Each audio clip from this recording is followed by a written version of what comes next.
সর্বপ্রথম আরব দেশে কন্যা সন্তান জীবন্ত দাফন করা।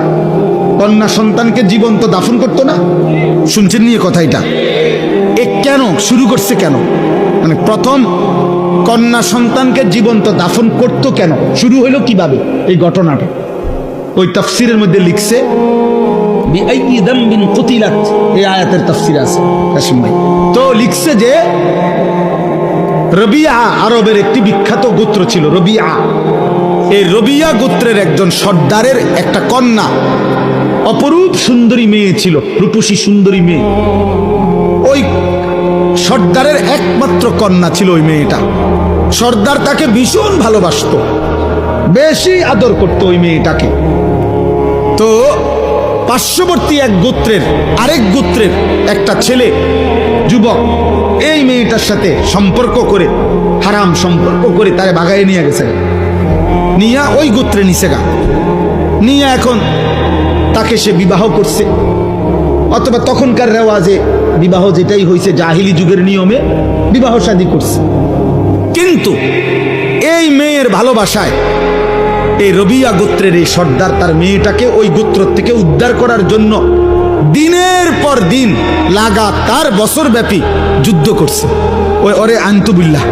কিন্তু ওই গোত্র খুব শক্তিশালী, আর আরব দেশে জাহিলি যুগে যুদ্ধ বিগ্রহ ছিল তাদের নিত্যদিনের বিষয়।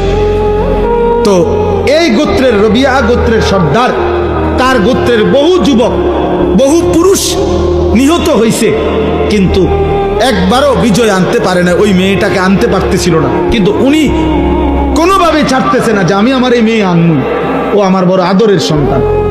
শেষ পর্যন্ত বহুদিন পরে দুই গোত্রের বয়স্করা প্রবীণ লোকেরা একটা পরামর্শ বৈঠকে বসে বলছে, না এর একটা সমাধান হওয়া দরকার। তখন রক্তারক্তি বন্ধ করে এই বয়স্ক প্রবীণ লোকেরা এরকম মেল মিটিং দরবারে মধ্যে বলছে যে ঠিক আছে, মেয়েটাকে ডাইকা আনো, মেয়েটাকে জিজ্ঞেস করো, মেয়েটা যদি যার কাছে থাকতে চায়, বাপের কাছে যদি ফিরতে চায় বাপের কাছে দেওয়া হবে, ছেলেটার কাছে যদি থাকতে চায় ছেলেটার কাছে দেওয়া হবে। এই কথাইটা সিদ্ধান্ত তো সর্দারও মানছে, আচ্ছা ঠিক আছে তাহলে আমি মানি। ওই মনে করছে আমার কলজার টুকরা মেয়ে, আমার সারা আদরের মেয়ে, ও তো আমার কাছে আসবে।